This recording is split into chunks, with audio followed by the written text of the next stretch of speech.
Goal, nation's leading institute. Hello everyone, myself Saurabh Kumar, Chemistry Faculty, Goal Institute. I am going to discuss Organic Chemistry part of AITS Major Test 7. Question number 48. In which of the following reaction resulting product is not correct? कौन ऐसा reaction इसमें से है जिसका product सही नहीं दिया हुआ है? तो आपको हर एक ऑप्शन को देखना पड़ेगा, पहले किसमें क्या रिएक्शन है और क्या प्रोडक्ट है। मैकेनिज्म समझो क्या है। ये एक ईथर आपको दिया हुआ है और ईथर का रिएक्शन HI के साथ दिया हुआ है। एक बात स्टूडेंट पहले आप ध्यान रखना, जब भी कभी ईथर का रिएक्शन HI के साथ या HBr के साथ दिया हुआ रहेगा और ईथर का जो ऑक्सीजन है उसके दोनों साइड अगर 1 डिग्री या 2 डिग्री एल्काइल होता है, इस ऑक्सीजन के दोनों साइड 1 डिग्री या 2 डिग्री एल्काइल होता है, तो रिएक्शन का पाथवे SN2 होता है और वहां पर जो I- न्यूक्लियोफाइल होता है या Br- न्यूक्लियोफाइल होता है उस डायरेक्शन से अटैक करता है जहां पे क्राउडिंग कम है, क्योंकि rate of SN2 inversely proportional steric hindrance का होता है।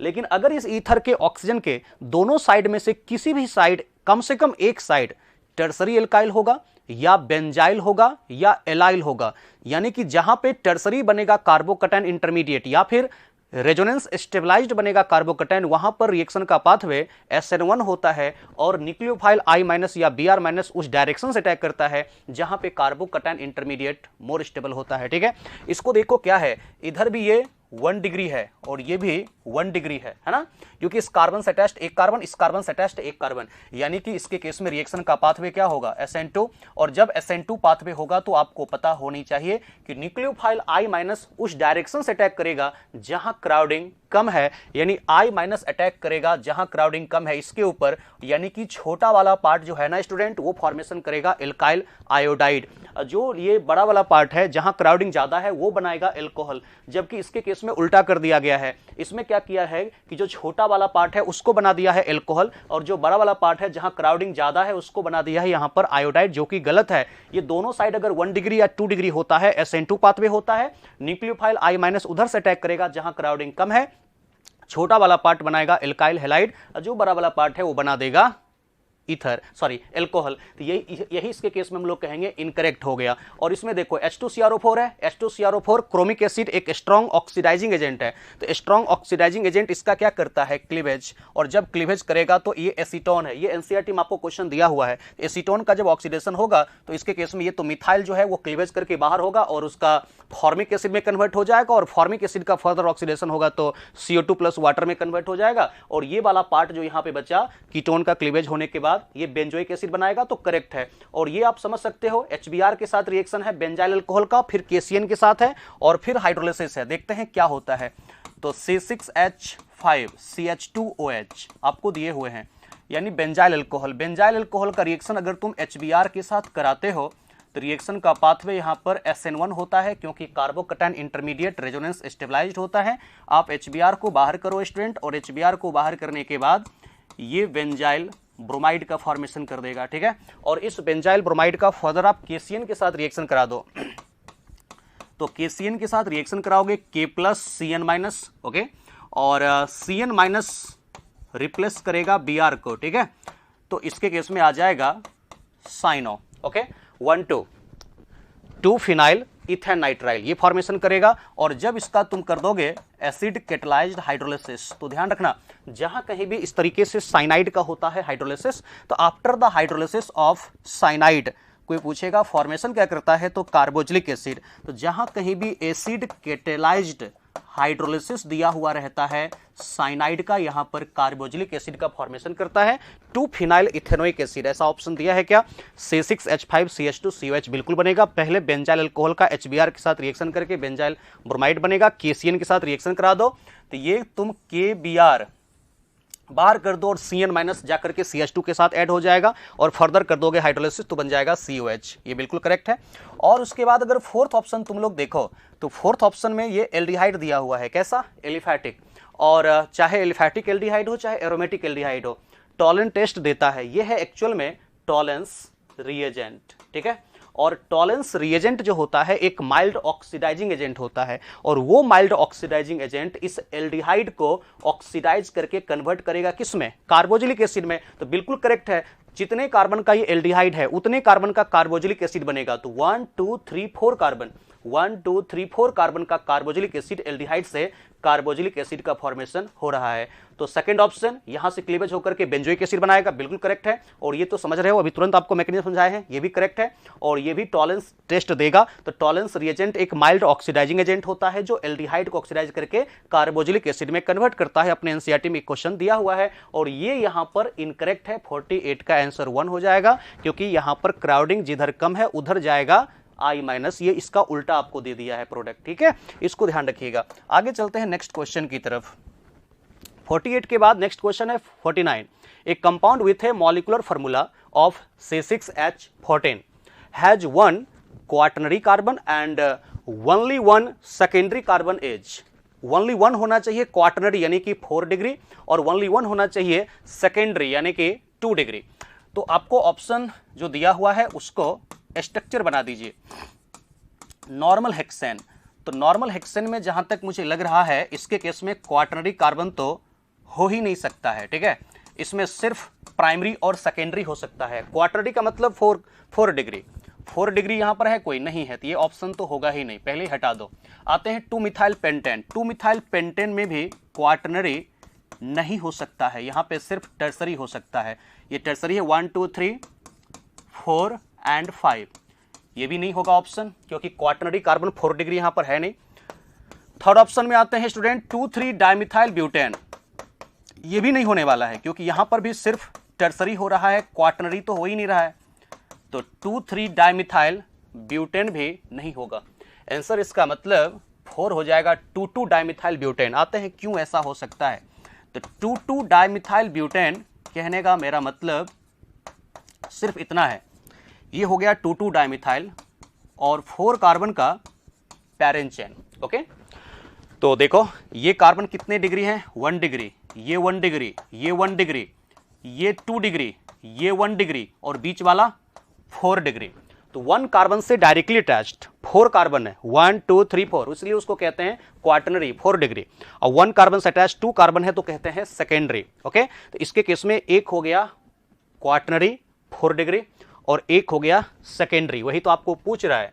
1 quaternary carbon and only 1 secondary carbon is, इसका आंसर यहां पे आपको 4 हो जाएगा। आप यहां पे निकाल करके देख सकते हो। एक कार्बन से अटैच्ड एक कार्बन होगा तो उसको प्राइमरी कहेंगे, एक कार्बन से अटैच्ड 2 कार्बन होगा तो सेकेंडरी कहेंगे, एक कार्बन से अटैच्ड 3 कार्बन होगा तो टर्सरी कहेंगे, एक कार्बन से अटैच्ड 4 कार्बन होगा तो क्वाटर्नरी कहेंगे। कितना आसान क्वेश्चन हो गया ये, ठीक है। 49 का 4 आंसर। नेक्स्ट क्वेश्चन 49 के बाद 54। अरे रे रे इसमें थोड़ा सा आपको काउंट करना पड़ेगा, बराबर स्ट्रक्चर आपको बनाना पड़ेगा, ठीक है। 54 कह रहा है कि for the given compound X Y Z and W the maximum number of sigma and pi bonds are respectively in. इस तरह के क्वेश्चन नीट में पूछे जा सकते हैं, ठीक है। पहले आपको क्या कर रहा है, 2 8 डाइमिथाइल 3 6 डेकाडाइन। तो पहले हम लोग एक्स को लेके चलते हैं और इसमें ना डेकाडाइन 10 कार्बन का पैरेंट चेन बनाना पड़ेगा। 1 2 3 4 5 6 7 8 9 10, थोड़ा टाइम तो लगता है समझने में। और 3 6 डेकाडाइन मतलब 2 डबल बॉन्ड है, 1 2 3, एक यहां डबल बॉन्ड है, 1 2 3 4 5 6, एक यहां डबल बॉन्ड है, हो गया। उसके बाद एक 2 पे मिथाइल है, तो 2 पे मिथाइल है, एक 8 पे है, 1 2 3 4 5 6 7 8। अब बैलेंस कर लो, अब आपको आ जाएगा कितना कहां पर क्या है। तो 1 2 3 4 और 5 6 7 8 9 10 11 12 13 14 15 16 17 18 19 20 21 22 23 24 25 26 27 28 29 30 31 32। देखना भाई कुछ छूट गया है क्या। 1 2 3 4 5 6 7 8 9 10 11 12 13 14 15 16 17 18 19, 20, 21, 22, 23, 24, 25, 26, 27, 28, 29, 30, 31, 32, 33, 33 होना चाहिए। ठीक है, तो 33 हो गया इसके केस में, तुमको टोटल सिग्मा हो गया। ठीक है, और पाई की अगर बातें करूं तो पाई बॉन्ड के यहां पर 2 हो गया सिर्फ इसके केस में, एक पाई बॉन्ड यहां, एक पाई बॉन्ड यहां हो गया। ठीक है, तो ये तो अभी हमने निकाला सिर्फ एक का हो गया, यहां पर x का हो गया। अब आते हैं y का, क्या होने वाला है। कोई दिक्कत नहीं, आराम से काम किया करो। ठीक है, प्रैक्टिस थोड़ा सा आपको करना पड़ेगा। 1 3 5 7 ऑक्टा टेट्राइन, ऑक्टा है ना, 1 2 3 4 5 6 7 8 ऐसे ड्रॉ किया करो। और ऑक्टा टेट्राइन मतलब 4 कार्बन कार्बन डबल बॉन्ड है, कहां पे, एक है 1 पे, एक है 1 2 3 पे, एक है 4 5 पे, 5 पे है, और एक है 7 पे, और बैलेंस कर दो। तो 1 2 3 4 1 2 3 4 5 6 7 8 9 10 11 12 13 14 15 16 17 देख लेना भाई, ऊपर नीचे 1 2 हो सकता है काउंट करने में, उसको अब देख लेना। 1 2 3 4 5 6 7 8 9 10 11 12 13 14 15 16 17 ही आ रहा है। ठीक है, तो सिग्मा हो गया 17, और पाई मुझे लगता है सबसे ज्यादा इसी में होने वाला है, क्योंकि टोटल 1 2 3 4, ये कॉन्सेप्ट तो आपको पता है ना, जितने भी डबल बॉन्ड होगा, डबल बॉन्ड में 1 सिग्मा 1 पाई। ठीक है, और जहां कहीं भी ट्रिपल बॉन्ड होगा उसमें 1 सिग्मा 2 पाई, और जितने भी सिंगल बॉन्ड होगा सबके सब सिग्मा होते हैं। अब है 2 नॉर्मल प्रोपाइल पेंट 1 इन। ओके, तो पहले 5 कार्बन का पैरेंट चेन बना देता हूं, 1 2 3 4 एंड 5 कर दिया, 1 2 3 4 5 पेंट 1 इन है, तो यहां पे हो जाएगा, और इसको बैलेंस कर लेता हूं। 2 नॉर्मल प्रोपाइल, तो नॉर्मल प्रोपाइल कहने का मतलब हो गया CH2 एंड CH3, ये हो गया नॉर्मल प्रोपाइल। अब बैलेंस कर दो सबको, यहां पे होगा 2 हाइड्रोजन, यहां पे होगा 2 हाइड्रोजन, यानी कि जितने भी C और H के बीच में बॉन्ड होंगे सबके सब सिग्मा होंगे। ठीक है, अब काउंट करो, 1 2 3 4 5 6 7 8 9 10 11 12 13 14 15 16 17 18 19 20 21 22 23। ठीक है, देख लेना, काउंटिंग करने में इधर उधर हो सकता है। 23, और पाई कितना आ रहा है, सिर्फ 1 आ रहा है इसके केस में। ठीक है, ये हो गया जेड का कहानी। अब इसमें ना नेक्स्ट हम लोग लेके चलते हैं 4 ethyl 2,6 dimethyl deck 4N। Deck है मतलब 10 कार्बन है ना, तो आपको सबसे पहले 10 कार्बन का पैरेंट चेन बनाना पड़ेगा। 1 2 3 4 5 6 7 8 9 10। ओके, और 4 पे इथाइल है 2,6 डाइमिथाइल और डेक 4N, तो 1 2 3 4 5 1 2 3 4 यहां पे कर देता हूं कार्बन कार्बन डबल बॉन्ड, ये हो गया। उसके बाद 2,6 डाइमिथाइल, तो एक मिथाइल 2 पे, और 1 2 3 4 पे इथाइल है, तो 4 ये हो गया कार्बन, तो इथाइल का मतलब CH2। ये सब क्वेश्चन थोड़ा लेंथी दे दिया है, बहुत ज्यादा बड़ा बड़ा स्ट्रक्चर है, थोड़ा टाइम तो लगेगा बाबू। ठीक है, और इसके केस में यहां पर भी CH2 है और 3 बॉन्ड है, यहां पर भी तुमको हाइड्रोजन देना पड़ेगा। ठीक है, ये सब टाइम टेकिंग होता ही है। और इसके बाद एक हाइड्रोजन यहां होगा, यहां 4 बॉन्ड है ऑलरेडी, तो कुछ नहीं होगा, यहां पे 2 हाइड्रोजन होगा, इसके केस में भी 2 हाइड्रोजन होगा, यहां सॉरी और कुछ है क्या, 2 और 6 पे भी डाइमिथाइल है ना, तो 2 पे तो ले लिया, 1 2 3 4 5 एंड 6 पे भी एक हमको रखना पड़ेगा मिथाइल, तो 6 पे रखो मिथाइल, तो ये हो गया इसके केस में। और फिर बैलेंस करते चले जाओ, तो हाइड्रोजन जितने भी हैं सिंगल बॉन्ड हैं, सबके सब सिग्मा होंगे। तो इसके केस में 1 2 पे आ गया मिथाइल, 3 4 पे आ गया इथाइल CH2 CH3, 5 6 पे मिथाइल आ गया, और डेक 1 2 3 4 पे इन आ गया। काउंट कर लो, 1 2 3 4 5 6 7 8 9 10 11 12 13 14 15 16 17 18 19 20 21 22 23 24 25 26 27 28 29 30 31 32 33 34 35 36 37 38 39 40 41 41, बहुत ज्यादा आ रहा है। ठीक है, तो देख लेना, एक दो हो सकता है गिनने में कुछ हो गया हो। मुझे लगता है सिग्मा यहाँ पे सबसे ज़्यादा आ गया, क्योंकि 41 या 42 आ सकता है। और पाई बॉन्ड का अगर तुम नंबर देखो इसके केस में कितना आ रहा है, पाई बॉन्ड आ रहा है मात्र 1। तो 41 या 42 देख लेना, काउंटिंग करने में इधर उधर हो सकता है, इतना सिग्मा बॉन्ड है तो। लेकिन मुझे पूछ रहा है कि for the given compound X Y Z and W the maximum number of sigma and pi bonds are respectively in. सबसे ज्यादा सिग्मा बॉन्ड आया डब्ल्यू में, ठीक है, डब्ल्यू में सबसे ज्यादा आ गया 41 आता है, ठीक है, या 42 आ सकता है। और सबसे ज्यादा पाई बॉन्ड आया है वाई में, तो 54 का आंसर यहाँ पे 1 आ सकता है। क्या बोलते हो? इसमें बहुत ही सिंपल सा क्वेश्चन होता है, बस आपको ध्यान ये देना है कि स्ट्रक्चर बना पाते हो सही सही कि नहीं।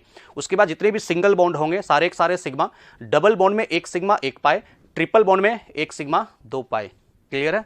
ऐसे तुम निकाल सकते हो इसका आंसर। नेक्स्ट चलते हैं 54 के बाद 59। एक्स दिया हुआ है, कहता है एक्स क्या है ऐसा जिसका हम करते हैं क्लोरीनेशन और हीट करते हैं तो बनता है बेंजो ट्राइक्लोराइड। और बेंजो ट्राइक्लोराइड का जब करते हैं हाइड्रोलिसिस तो क्या बनता है, सुनो ध्यान से। सबसे पहले तो मैं आपको बताऊं कि बेंजो ट्राइक्लोराइड कहते किसको हैं। तो बेंजो ट्राइक्लोराइड का मतलब होता है स्टूडेंट, जब टॉलिन में से तीनों एच को हटा देते हैं, तो टॉलिन में से जब तीनों एच को हटा करके वहां क्लोरीन ऐड कर देते हैं, इसी को हम लोग कहते हैं बेंजो ट्राइक्लोराइड। ये हो गया CCl3, ठीक है, इसी को कहा जाता है बेंजो ट्राइक्लोराइड। ओके, ध्यान रखना। अब ये सोचो कैसे बनेगा, कैसे बनेगा, किससे बनेगा? बेंजीन से तो बनेगा नहीं, टॉलिन से बनेगा। ये टॉलिन से कैसे? हम लोग ले लेते हैं टॉलिन, और अगर हम टॉलिन ले लेते हैं और तीनों हाइड्रोजन को रिप्लेस करने के लिए यहां पे लेना पड़ेगा 3Cl2 और हीट करते हैं स्टूडेंट, तो मैकेनिज्म होता है free radical substitution reaction, FRS होगा नहीं, तो फ्री रेडिकल सब्स्टिट्यूशन रिएक्शन होगा 3Cl2 यानी कि बाहर कर देते हैं 3HCl, तो प्रत्येक Cl2 यहां पर एक एक H को रिप्लेस करेगा, 3HCl बाहर होगा और तीनों क्लोरीन यहां पे ऐड हो जाएगा, इसी को हम लोग कहते हैं बेंजो ट्राइक्लोराइड। तो जब हम टॉलिन में से एक H को रिप्लेस करते हैं तो जो बनता है CH2Cl उसको कहते हैं बेंजाइल क्लोराइड, ठीक है, और 2 H को रिप्लेस करके बनाते हैं CHCl2 उसको कहते हैं बेंजल क्लोराइड। ओके, और जब तीनों H को रिप्लेस करके बनाते हैं CCl3 उसको कहते हैं बेंजो ट्राइक्लोराइड। ओके, अब तुम सोचो इसका करते हैं हाइड्रोलिसिस, तो कितने क्लोरीन है? जितने क्लोरीन है उतने वाटर मॉलिक्यूल के साथ रिएक्शन होगा। जैसे तुम इसको हीट करोगे स्टूडेंट, क्या होगा? ये ब्रेक होगा, कैसे? 3H प्लस 3OH माइनस, यानी कि तुम लोग यहां से फिर से बाहर कर दो 3HCl, H plus Cl minus को बाहर करो, जहां से Cl माइनस निकलेगा उसी कार्बन पे आकर के ऐड हो जाएगा OH माइनस। और आपको मालूम होनी चाहिए, बहुत बार मैंने इस बात को दोहराया है और बताया है पहले भी आपको सॉल्यूशन में, कि एक कार्बन पे एक से ज्यादा OH अनस्टेबल होता है, यहां से लॉस हो जाएगा वाटर। तो जैसे ही एक कार्बन पे एक से ज्यादा OH आया, वाटर का लॉस करना पड़ेगा, तो एक निकाल देता हूं OH माइनस और एक निकाल देता हूं H प्लस, वाटर निकाल देता हूं। वाटर निकालने के बाद बचा क्या? बचा यहां पे C डबल बॉन्ड O, देखो ना, ये OH निकल गया, ये H प्लस निकला, तो यहां बन गया C डबल बॉन्ड O और एक बन गया OH, ये जो बचा हुआ है। तो जब हम बेंजो ट्राइक्लोराइड का करते हैं हाइड्रोलिसिस तो फॉर्मेशन करता है बेंजोइक एसिड, ऐसा बनेगा। ऐसा कोई ऑप्शन दिया है क्या? तो बेंजो ट्राइक्लोराइड का पहले आपको स्ट्रक्चर आना चाहिए, वो किससे बनेगा? तो टॉलिन से बनेगा, और फिर आंसर आएगा तुमको बेंजोइक एसिड बनेगा आफ्टर द हाइड्रोलिसिस। तो X हो जाएगा कौन? टॉलिन, और Y हो जाएगा benzoic acid.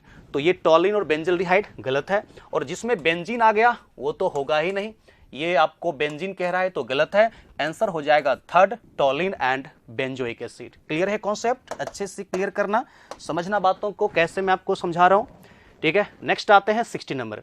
The product P formed in the flowing reaction sequence is, क्या बनेगा यहां पर आपको? प्रोडक्ट P तो कुछ दिया नहीं है, सीधा सीधा आपको प्रोडक्ट आपको यहां पर बताना है क्या होगा। तो सबसे पहले आपको पता होना चाहिए कि जब हम प्रोपाइन का करते हैं हाइड्रोलिसिस तो एसीटोन का फॉर्मेशन करता है, ये बहुत बार आपको बताया है। देखो तुम कहोगे सर जी यहां तो सिर्फ Hg2+ और H2SO4 लिखा हुआ है, यहां पे वाटर तो लिखा हुआ है ही नहीं। समझना पड़ेगा बातों को पहले कि जब भी कभी हम एल्काइन का करते हैं Hg2+ या H2SO4 के प्रेजेंस में रिएक्शन, तो एक्चुअल में यहाँ पे सल्फ्यूरिक एसिड जो होता है वो डाइल्यूट होता है, यानी कि वाटर यहाँ पे ज्यादा प्रेजेंट होता है, सल्फ्यूरिक एसिड कम ही होता है, इसलिए इसके केस में आपको वाटर लिखा हुआ रहे चाहे नहीं रहे, जब भी आपको एल्काइन का रिएक्शन दिया हुआ है Hg2+ यानी HgSO4 और सल्फ्यूरिक एसिड के प्रेजेंस में, आपको समझना पड़ेगा कि ये हाइड्रोलिसिस का रिएक्शन होता है। ठीक है, तो आपको करना पड़ेगा इसका hydrolysis in the presence of Hg2+ और H+, ऐसे भी लिखा जा सकता है। ठीक है, इसमें लगेगा एक्चुअल में कौन सा मैकेनिज्म, इसमें तो इलेक्ट्रोफिलिक एडिशन होता है और लगता है मार्कोनी-कॉप्स रूल। तो according to Markovnikov's rule negative part वहां ऐड होगा जहां पर H का संख्या कम है। यहां तो बीच वाले कार्बन पे H है ही नहीं, इसलिए तुम लोग क्या करोगे, बीच वाले कार्बन पे ऐड करोगे निगेटिव पार्ट को और टर्मिनल पे ऐड कर दोगे हाइड्रोजन को, तो हो जाएगा CH2। H+ को वहां ले गया जहां H का संख्या ज्यादा है, OH- को वहां ले गया जहां H का संख्या कम है या है ही नहीं। अब इसके केस में तुमको करना पड़ेगा स्टूडेंट टॉटोमेरिज्म। तो जैसे आप टॉटोमेरिज्म करते हो, ये इनॉल फॉर्म है ना, तो इनॉल फॉर्म से ले जाना होता है कीटो फॉर्म में। तो कैसे करेंगे, ये O के साथ H है ना, 2 इलेक्ट्रॉन देकर के बना देगा C डबल बॉन्ड O, और ये CH2-, तो ये CH2- यहां से H+ को पिक करता है, तो H+ को पिक करने के बाद फॉर्मेशन कर देता है C double bond O and CH3, ये बन जाता है सबसे पहले एसीटोन। यही होता है प्रोडक्ट इसके केस में। ठीक है, ये अनस्टेबल है, टॉटोमेरिज्म करके एसीटोन बनता है, ध्यान रखना। फर्दर इसका रिएक्शन आपको पढ़ाए हुए हैं HCN के साथ, तो HCN के साथ मैकेनिज्म होता है स्टूडेंट न्यूक्लियोफिलिक एडिशन रिएक्शन। नहीं, तो न्यूक्लियोफिलिक एडिशन रिएक्शन इसका एक्चुअल में होगा कैसे, सोचो, ये C double bond O open होगा, तो O- के ऊपर जाएगा H+, CN- कार्बन पे ऐड हो जाएगा, तो क्या बनेगा CH3 COH, और ये हो गया CH3 और ये CN, इसको हम लोग कहते हैं साइनोहाइड्रिन। एसीटोन साइनोहाइड्रिन का फॉर्मेशन करेगा। फर्दर क्या करना है, इसका हाइड्रोजिनेशन करना है, H2 in the presence of nickel metal. तो ये हाइड्रोजिनेशन किसका होगा, साइनाइड का। और जब साइनाइड का होता है हाइड्रोजिनेशन तो बनता है प्राइमरी एमीन, यानी ये कन्वर्ट हो जाता है CH2NH2 में। यानी स्टूडेंट इसको तो OH को ऊपर रहने दो, ये CH3 रखो और इसको कन्वर्ट कर लेते हैं हम लोग CH2 और NH2 में। अब तुम ऑप्शन मैच करा के देखो जरा सा, कौन सा यहां पे तेरे को आ रहा है ये मैच करने वाला। CH3 का होल टू C के साथ NH2 CH2OH, ये गलत है, CH2OH नहीं आना चाहिए, CH2NH2 आना चाहिए और ये ब्रैकेट में OH होना चाहिए। सेकंड ऑप्शन CH3 का होल टू C है ना, CH3 का होल टू C और एक OH ऊपर वाला और फिर एक CH2NH2, मुझे लगता है यही आंसर हो जाएगा। ठीक है, और इसको देखो CH3 CH2 गलत है, क्योंकि यहाँ पे CH3 2 होना चाहिए, ये एक ही दिया है, ये भी नहीं होगा। और इसके भी केस में क्या क्या है, CH3 CH2 CHOH CH2NH2 गलत है, क्योंकि मिथाइल 2 है, एक मिथाइल यहाँ है एक मिथाइल यहाँ है और दोनों कहाँ है, कार्बन पे है। तो CH3 का होल टू C और उसके ऊपर क्या है, एक है OH और फिर उसके साथ क्या है CH2NH2। बात समझ में आया क्या, इस तरीके से सॉल्व करके लाया जाता है आंसर को, तब इसका आपको आंसर आ जाएगा सेकंड 60 नंबर का। क्लियर हो गया, ध्यान से देखना बाबू। अब 60 के बाद आते हैं क्वेश्चन नंबर 65, बहुत ही आसान है, आपने इसको बहुत बार बनाया है पहले भी। क्या कहा जा रहा है, the set of reaction which gives benzene, कौन यहां पर बेंजीन देगा। तो H3PO2 लेते हो चाहे इथाइल एल्कोहल लेते हो, ठीक है, तो चाहे तुमको बेंजीन डाइजोनियम क्लोराइड का रिएक्शन H3PO2 के साथ दे चाहे इथाइल एल्कोहल के साथ दे, ये दोनों यहां पे रिड्यूसिंग एजेंट का काम करता है, मतलब इसका रिडक्शन होता है। रिडक्शन का मतलब होता है एडिशन ऑफ हाइड्रोजन। तो ये स्टूडेंट यहां पर बेंजीन का फॉर्मेशन बिल्कुल करेगा, यहां पर बेंजीन बनेगा ही बनेगा। ठीक है, कह रहा है the set of reaction which gives benzene, A देगा। बी में देखो SnHCl लेते हो, चाहे तुम Fe+HCl लेते हो, चाहे तुम Zn+HCl लेते हो, चाहे तुम यहां पे कैटालिटिक हाइड्रोजिनेशन करते हो, निकेल प्लेटिनम या प्लेटिनम के प्रेजेंस में, इसमें जो फॉर्मेशन करता है नाइट्रो का जब रिडक्शन होता है ना, तो ये एनोलिन का फॉर्मेशन करता है, NO2 कन्वर्ट होता है NH2 में, यहां बेंजीन नहीं बनेगा, ये गलत है। यहां तो SnHCl FeHCl ZnHCl चाहे हाइड्रोजिनेशन करते हैं तो NO2 में से लॉस ऑफ ऑक्सीजन और एडिशन ऑफ हाइड्रोजन होता है, बनता है NH2 यानी एनोलिन, ये गलत हो गया। इसमें ये सही है, क्योंकि जब हम लोग करते हैं इसका रिडक्शन जिंक मेटल के साथ, ये भी रिडक्शन है ना, तो रिडक्शन करते हैं तो फिनॉल से कन्वर्ट होता है बेंजीन में, और ये तुम जानते हो, इसको हम लोग पॉलीमराइजेशन रिएक्शन में पढ़े थे। हाई टेम्परेचर पे जब हम एसिटिलीन को हीट करते हैं, तो हाई टेम्परेचर पे जब हीट करते हो तो ये आपको यहाँ पे फॉर्मेशन करता है बेंजीन। ठीक है, तो ये भी सही है। तो इसका आंसर होना चाहिए ए, सी एंड डी। देखो अच्छे से, आप सोचो तो खुद, 1 सेकेंड के लिए मैं आपको टाइम देता हूं, सोच लो, ठीक है। 65 का 1 हो जाएगा, क्लियर है। अब आते हैं नेक्स्ट क्वेश्चन, 65 का हो गया 1। 66, match the column 1 with column 2। कितना आसान क्वेश्चन है ये, है आपको डिकार्बोक्सिलेशन, ठीक है। CaO NaOH के साथ हीट करना है, डिकार्बोक्सिलेशन करना है।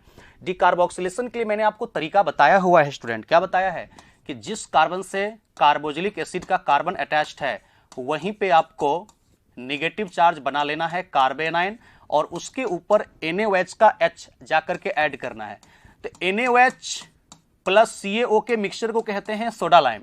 इसको हीट करोगे तो ये C डबल बॉन्ड O वाला कार्बन जिस कार्बन के साथ अटैच्ड होता है उसी कार्बन पे बनता है कार्बे एनायन, और उसी कार्बे एनायन के ऊपर जाकर के ऐड करना होता है NaOH का H। वो मैकेनिज्म वगैरह हम लोग पढ़े हुए हैं, अभी इसका सॉल्यूशन करना है। तो यहां पर जिस कार्बन पे कार्बोक्सिलिक एसिड अटैच्ड होता है उसी पे बनता है कार्बे एनायन इंटरमीडिएट, और उसी कार्बन पे NaOH का H जाकर के ऐड हो जाएगा, तो ये बन जाएगा टॉलिन। टॉलिन कहते हैं इसको। अरे पीएच का मतलब क्या समझते हो तुम लोग, ऐसे करते हो तो मेरा तो दिल बैठ जाता है। ये है टॉलिन, ठीक है। पीएच का मतलब फिनाइल, समझा। इसका मतलब ए का आ जाएगा सेकेंड। अब आते हैं नेक्स्ट, PHCOONA। पीएच का मतलब ये है फिनाइल, और COONA। फिर से इसको क्या करना है, इसको भी यहां पर सोडा लाइम यानी CaO प्लस NaOH के साथ हीट करना है, यानी डिकार्बोक्सिलेशन है। तो मैंने क्या सिखाया, जिस कार्बन से अटैच्ड होता है COONA उसी कार्बन पे बनाना है नेगेटिव चार्ज कार्बे एनायन, और वही कार्बे एनायन के ऊपर NaOH का H प्लस ये ऐड करना है जाकर के। तो ये ऐड करते हो तो ये फॉर्मेशन करेगा बेंजीन। ऐसा कोई ऑप्शन में है क्या? बिल्कुल है। तो बी का हो जाएगा 1। समझे बात को। अब आते हैं यहां पर, ये तो आपको पता है, ये है आपको फिटिक रिएक्शन, नहीं तो फिटिक रिएक्शन पढ़ा है ना, उर्ज रिएक्शन, उर्ज फिटिक रिएक्शन, और फिटिक रिएक्शन नहीं पढ़ा है, वही फिटिक रिएक्शन है। तो यहां पर 2 है, फिनाइल क्लोराइड लेना पड़ेगा। PHCl कहने का मतलब हो गया स्टूडेंट, ये एक अब बीच में रख दो सोडियम, और एक और रख लो यहां पर क्लोरोबेंजीन, और सोडियम मेटल के साथ रिएक्शन करा दो, 2NaCl बाहर कर दो। तो 2NaCl बाहर करने के बाद इसके केस में फॉर्मेशन करेगा डाइफिनाइल यानी कि बाइफिनाइल। तो ऑप्शन देखो कोई मैच कर रहा है क्या? सी का हो जाएगा इसके केस में 4, ठीक है, सी का 4 हो जाएगा, और डी का जो बचा यानी कि थर्ड ग्लाइऑक्सिल होगा। कैसे? आपको पता होना चाहिए, बेंजीन का जब तुम करोगे ओजोनोलाइसिस, वही कह रहा है ना, तो O3 zinc in the presence of water को कहा जाता है स्टूडेंट रिडक्टिव ओजोलाइसिस। तो जब तुम इसका रिडक्टिव ओजोलाइसिस करते हो तो आपको बताया था जितने भी कार्बन कार्बन डबल बॉन्ड होता है किसी भी कंपाउंड के अंदर, सबको क्लीवेज करना होता है और ऊपर नीचे एक एक ऑक्सीजन रखना होता है। तो 3 मॉलिक्यूल तुम देख लो, यहां पे फॉर्मेशन करेगा HC double bond O, C double bond OH। कैसे हुआ? HC डबल बॉन्ड O, नीचे भी C double bond OH, HC double bond O, C double bond OH, HC double bond O, C double bond OH। देख लो, है ना आसान। इस तरीके से हम लोग ग्लाइऑक्सिल का फॉर्मेशन कर सकते हैं। तो 66 का आंसर आप लोगों को क्या लगता है, क्या होना चाहिए? A का 2, B का 1, C का 4, D का 3, 1। कितना आसान है। देखो, जब भी इस तरीके के क्वेश्चन को सॉल्व करना, थोड़ा पेशेंस से देखना पड़ता है कहां पर क्या होता है मैकेनिज्म, वो अगर आपको पता है आप सही सही बना सकते हो। चलते हैं नेक्स्ट क्वेश्चन की तरफ। अच्छे से एक एक क्वेश्चन पे ध्यान दिए रहना, ठीक है। अब 71 में क्या कहा जा रहा है, पहले तो आपको पता होना चाहिए कि KMnO4 जो होता है एक स्ट्रॉन्ग ऑक्सीडाइजिंग एजेंट होता है, ठीक है।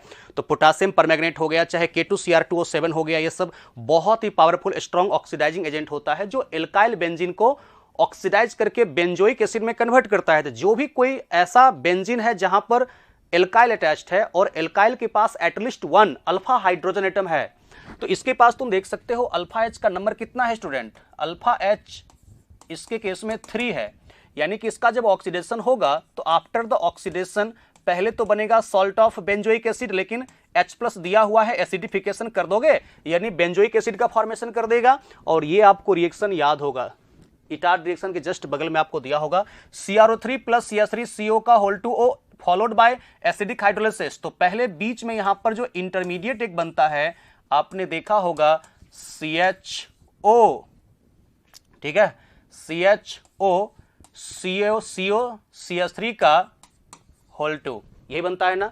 और इसी का जब हम लोग कर देते हैं हाइड्रोलिसिस, तो आफ्टर द हाइड्रोलिसिस यहां पर जो फॉर्मेशन करता है स्टूडेंट, वो करता है बेंजल्डिहाइड। तो ये इसके केस में बेंजल्डिहाइड का फॉर्मेशन कर देता है, ठीक है। तो देखो ये आपको इटार रिएक्शन के जस्ट बगल मिल जाएगा, तो आपको देखना पड़ेगा कौन ऐसा ऑप्शन है जहां बेंजोइक एसिड और बेंजल्डिहाइड हो गया, तो सेकंड ऑप्शन हो जाएगा, ठीक है।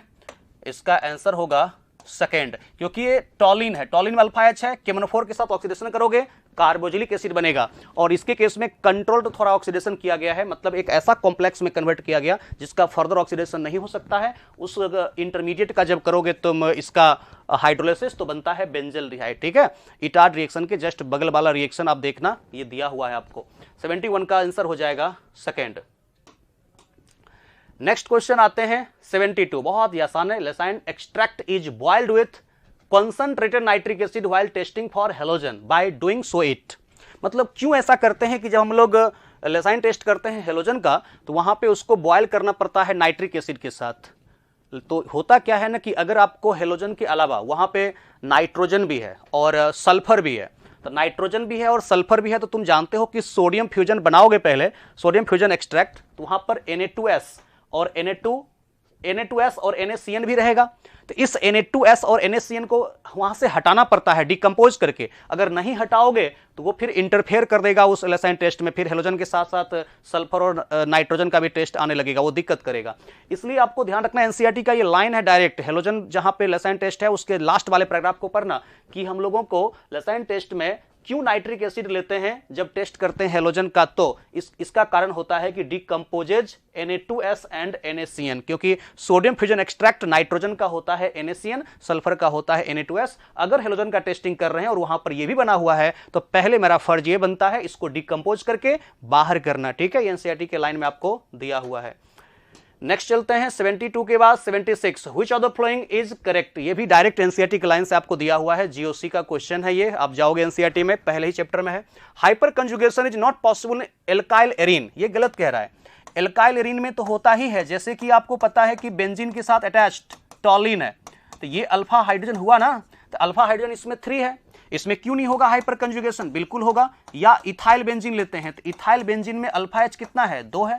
तो जहां कहीं भी अगर अल्फा H दिया हुआ रहता है 2 3 1 कितना भी हो, तो बेंजीन के साथ अटैच्ड एल्काइल को ही कहा गया है एल्काइल एरीन, इसमें हाइपर कंजुगेशन होता है। जबकि ये कह रहा है not possible in alkyl arene, ये गलत कह रहा है, ठीक है। तो ये स्टेटमेंट गलत कह रहा है, आपको यहां से पूछ रहा है करेक्ट कौन है। The sigma electron of CH bond of the alkyl group inter into partial conjugation with unshared p orbital. Hyper conjugation का ये डिफिनेशन है, ठीक है। हाइपर कंजुगेशन में स्टूडेंट यही होता है, सिग्मा p कंजुगेशन या सिग्मा पाई कंजुगेशन होता है, जहां पार्शियल कंजुगेशन ही होता है। कंप्लीट कंजुगेशन तो वो तो रेजोनेंस में होता है, हाइपर कंजुगेशन में नहीं होता है। जैसे कि देखो, अगर कहीं पे तुमको दिया हुआ है कार्बोकटाइन, तो यहां पर होता है सिग्मा p कंजुगेशन, यहां पाई नहीं होगा, ये सिग्मा और इसके p ऑर्बिटल में इलेक्ट्रॉन जाता है पार्शियली, ठीक है। इसी को सिग्मा p कंजुगेशन कहते हैं। लेकिन आपको पता होगा जहां कहीं भी इस तरीके से आपको दिया हुआ है एल्काइल और वो कार्बन कार्बन डबल बॉन्ड के साथ कंजुगेशन में है, इसमें होता है सिग्मा पाई कंजुगेशन। एल्कीन है ना, पाई बॉन्ड है, यहां होता है सिग्मा पाई कंजुगेशन। और जहां पे सिग्मा बॉन्ड नहीं है, वैकेंट p ऑर्बिटल होता है, तो यहां पर वैकेंट p ऑर्बिटल है कार्बोकटाइन में, यहां होता है सिग्मा p कंजुगेशन, ठीक है। इसलिए यहां पर पार्शियली ही होता है कंजुगेशन, पूरी तरह से इलेक्ट्रॉन का ट्रांसफर नहीं होता है, ठीक है। इसलिए हम लोग कहते हैं the sigma electron of CH bond of the alkyl group inter into partial conjugation with unshared p orbital. जो यहां पर वैकेंट ऑर्बिटल है उसके साथ यहां पर होता है शेयरिंग। और जब एल्कीन होता है या एल्काइन होता है तो सिग्मा पाई कंजुगेशन भी होता है। तो जो यहां पर लिखा हुआ है अनशेयर्ड p ऑर्बिटल, उसी को बदल करके तुमको पाई बॉन्ड भी कर देगा तो भी करेक्ट हो जाएगा, ठीक है। ओके, नेक्स्ट कह रहा है कि when inductive and electromagnetic effect operate in opposite direction the inductive effect predominant, ये गलत कह रहा है। ठीक है, फर्स्ट भी गलत है, थर्ड भी गलत है। क्यों? थर्ड में आपको पता होना चाहिए इंडक्टिव में इन्वॉल्व होता है सिग्मा बॉन्ड और इलेक्ट्रोमेरिक में इन्वॉल्व होता है पाई बॉन्ड। अब पाई बॉन्ड वीकर होता है सिग्मा से, इसलिए डोमिनेंट होता है इलेक्ट्रोमेरिक। तो ये गलत स्टेटमेंट है, एनसीईआरटी का लाइन ही है, इलेक्ट्रोमेरिक डोमिनेंट होता है, इंडक्टिव नहीं। ठीक है, और फोर्थ में कह रहा है the polarisation of sigma bond caused by the polarisation of adjacent sigma bond is known as electromeric effect. गलत कह रहा है, इसको हम लोग इंडक्टिव इफेक्ट कहते हैं। ये जो डिफिनेशन आपको लिखा हुआ है स्टूडेंट, वो इंडक्टिव इफेक्ट का डिफिनेशन लिखा हुआ है कि polarisation of sigma bond caused by the polarisation of adjacent sigma bond is known as inductive effect होता है, नॉट इलेक्ट्रोमेरिक इफेक्ट। ठीक है, इसलिए 76 का आंसर यहां पे सेकेंड हो जाएगा। नेक्स्ट चलते हैं क्वेश्चन, और 80 में कह रहा है which of the following acid is A vitamin. ये तो बहुत ही आसान है, कौन सा विटामिन है? एस्कॉर्बिक एसिड, विटामिन सी को कहते हैं। एडिपिक नहीं है, एस्पार्टिक नहीं है, सैक्रिक एसिड ये सब नहीं है। इसके केस में एस्कॉर्बिक एसिड विटामिन सी को कहा जाता है। ठीक है, तो 80 का आंसर थर्ड हो जाएगा। नेक्स्ट क्वेश्चन चलते हैं 81 which of the following will show geometrical isomerism. कौन ज्योमेट्रिकल आइसोमेरिज्म शो कर सकता है? यहां पे देखो, क्या इस कार्बन कार्बन डबल बॉन्ड के अबाउट ज्योमेट्रिकल आइसोमेरिज्म हो सकता है? बिल्कुल नहीं, क्योंकि दो सिमिलर हाइड्रोजन एटम है। तो एक ही कार्बन के ऊपर जब दो सिमिलर आइडेंटिकल एटम ग्रुप होता है तो वहां पे ज्योमेट्रिकल आइसोमेरिज्म नहीं होता है। और सिंगल बॉन्ड के अबाउट भी तुम देखोगे तो दो डिफरेंट कार्बन पे होना चाहिए, दो डिफरेंट एटम और ग्रुप। यहां पर एक कार्बन पे एक हाइड्रोजन एक ब्रोमीन तो है, लेकिन दूसरे पे दो डिफरेंट है क्या? नहीं है, इसलिए नहीं होगा। सिंगल बॉन्ड के अबाउट ओपन चेन में ज्योमेट्रिकल आइसोमेरिज्म होता ही नहीं है। तो यहां पे तुम देखोगे जरा, तो ये सिंगल बॉन्ड है, ओपन चेन नहीं होगा क्योंकि रोटेशन वहां पे रिस्ट्रिक्टेड नहीं होता है। थर्ड में भी नहीं होगा क्योंकि कार्बन कार्बन डबल बॉन्ड तो है, होना चाहिए, रोटेशन रिस्ट्रिक्टेड है, लेकिन क्या यहां सिस्ट्रांस बन सकता है? नेवर, क्योंकि यहां पर एक मिथाइल, उसी कार्बन पे एक और मिथाइल, जब एक ही कार्बन पे दो मिथाइल हो गया, सिमिलर ग्रुप हो गया, उसके केस में ज्योमेट्रिकल आइसोमेरिज्म नहीं होगा। यहां एक H और मिथाइल तो था, लेकिन दूसरे पे दो आइडेंटिकल ग्रुप हो गया, ज्योमेट्रिकल आइसोमेरिज्म नहीं होगा। आंसर होगा 4, क्योंकि तुम जरा देखो इसके केस में क्या दिया है। सिंगल बॉन्ड के अबाउट तो नहीं होगा, इसमें इस डबल बॉन्ड के अबाउट होगा, क्योंकि एक है यहां पर हाइड्रोजन, वेरी गुड, और एक है ब्रोमीन, दो डिफरेंट हो गया। तुम कहोगे सर जी नीचे ऊपर तो सेम ही आ रहा है, कोई बात नहीं, आगे बढ़ो। नीचे आते इस डबल बॉन्ड के अबाउट क्या मिलता है? CH2 मिलता है। ऊपर जाते हैं इसके अबाउट क्या मिलता है? CH2 मिलता है। कहोगे सर जी सेम हो गया, कोई बात नहीं, आगे बढ़ो। तो यहां पे इधर से नीचे आते हैं, तो क्या मिलता है? H और Br। इधर से नीचे जाते हैं तो क्या मिलता है? CH2 मिलता है कि नहीं? तो डिफरेंट हुआ कि नहीं? इधर से आपको CH2 CHBr, इधर से दो CH2 हो गया, देख सकते हो, ये अलग है और ये अलग है ना, इसलिए हम लोग कहेंगे यहां पर ज्योमेट्रिकल आइसोमेरिज्म हो सकता है। तो 81 का 4 आंसर हो जाएगा। नेक्स्ट आते हैं 81 के बाद 82, बहुत ही आसान क्वेश्चन है, ये डिहाइड्रेशन रिएक्शन है। ठीक है, तो डिहाइड्रेशन, इसका थोड़ा मैं मैकेनिज्म आपको समझाने की कोशिश करता हूं।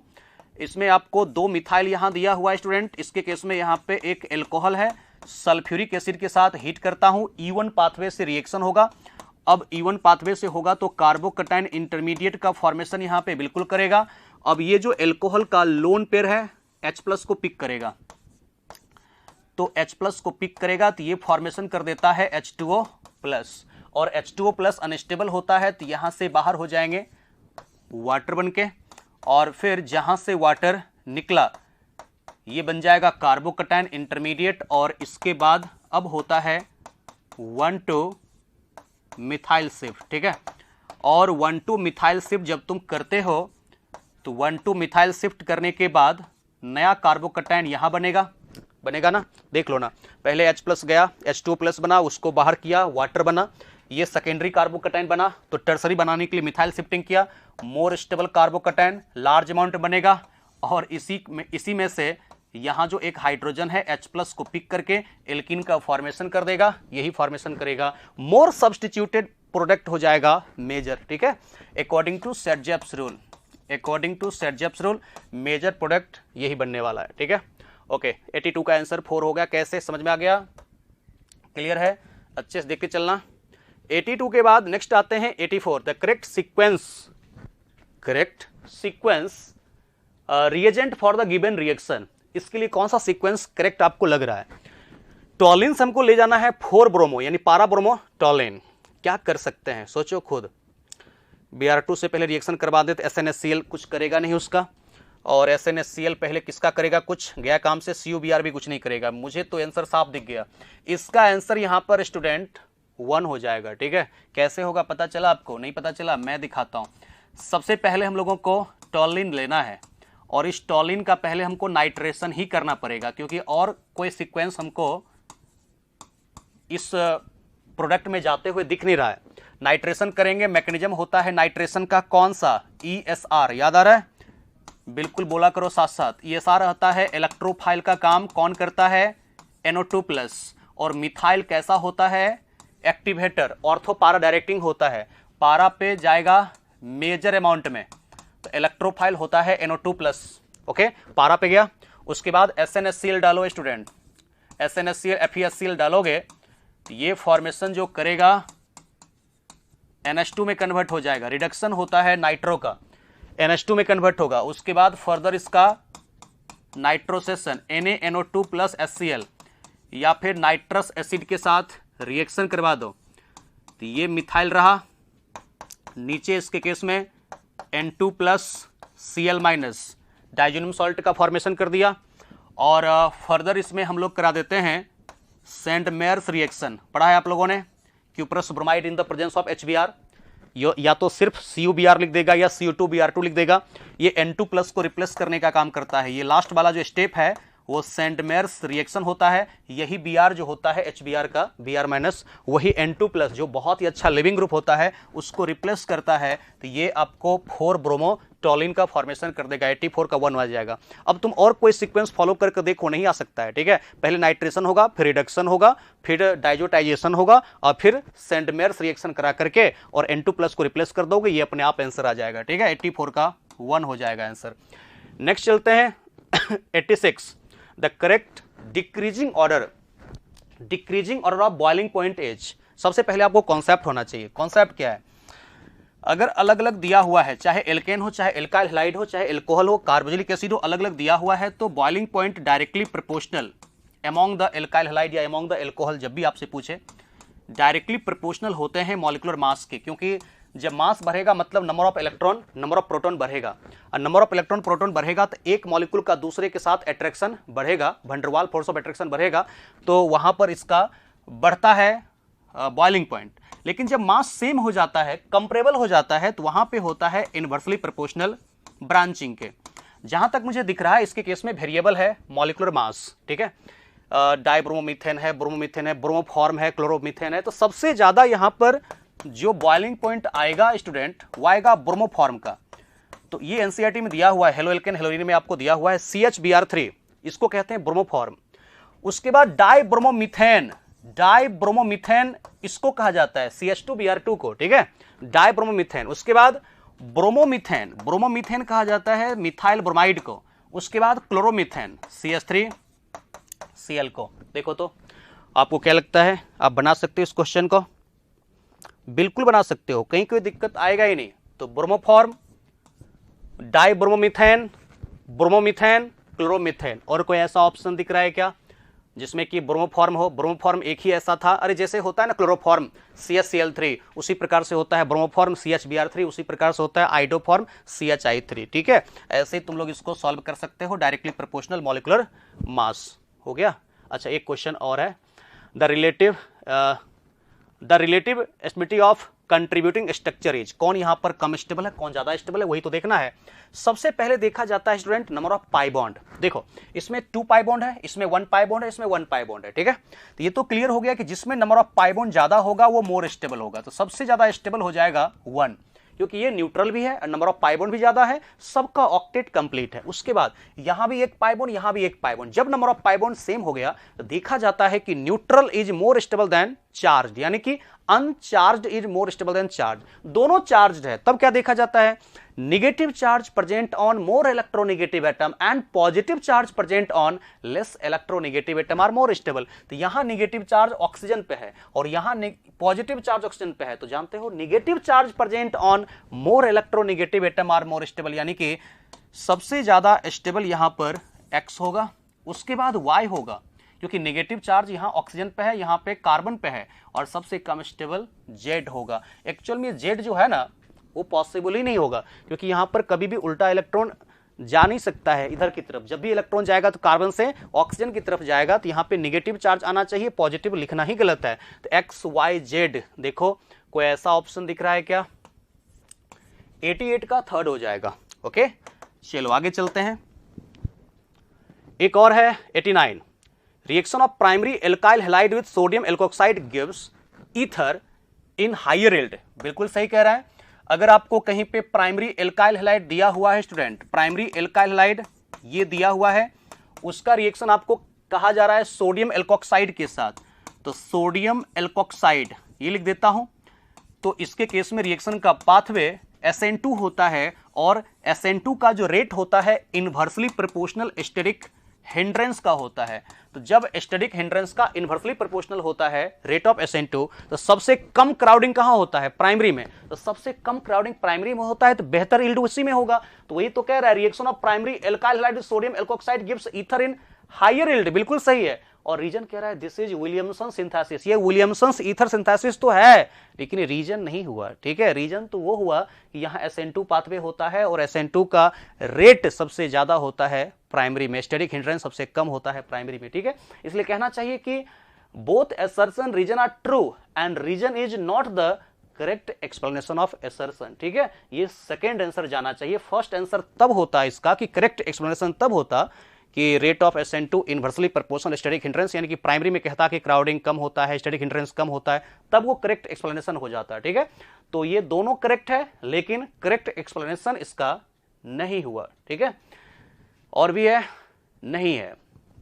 ये पूरा का पूरा हम लोगों ने देख लिया। 89 नंबर क्वेश्चन तक हो गया हम लोगों का कंप्लीट सॉल्यूशन। उम्मीद करता हूं आपने इसको समझा होगा, एंजॉय किया होगा, और बहुत कुछ इससे सीखा होगा। बिल्कुल सिमिलर जिस प्रकार के क्वेश्चन, जिस प्रकार के पैटर्न का क्वेश्चन आपको नीट एग्जाम में आने वाले हैं, उसी पैटर्न पे हम लोग मेहनत कर रहे हैं, आपको दे रहे हैं प्रैक्टिस करने के लिए, और सॉल्यूशन के थ्रू आपको कुछ हेल्प करने की कोशिश कर रहा हूं कि जिससे आप जो बातों को नहीं सोच पा रहे हो, आपको टाइम लग रहा है, थोड़ा जल्दी उसको सोच पाएं और आगे बढ़ पाएं। ठीक है, तो ये सब क्वेश्चन जितने भी था आज के टेस्ट में, वो मैक्सिमम क्वेश्चन आपको डायरेक्ट एनसीईआरटी के लाइन से थे और उसके रिएक्शन से थे। ठीक है, इसी पैटर्न पे आपको पढ़ाई करने हैं, एनसीईआरटी से बाहर नहीं जाना है, और क्लास नोट्स और एनसीईआरटी इसी दोनों को रिवीजन करना है। लेकिन रिवीजन करने के पैटर्न में थोड़ा चेंज करना है, अभी यहाँ से फास्ट करना है। बहुत ज़्यादा एक ही चैप्टर पे टाइम दोगे तो गड़बड़ हो जाएगा। टाइम अब यहाँ से कम है, बहुत अच्छे से पढ़ो और एनसीईआरटी पे फोकस रखो, और जितने भी आपको टेस्ट हुआ है उसके क्वेश्चन को आप बारी बारी से प्रैक्टिस करते रहो। Okay, thank you.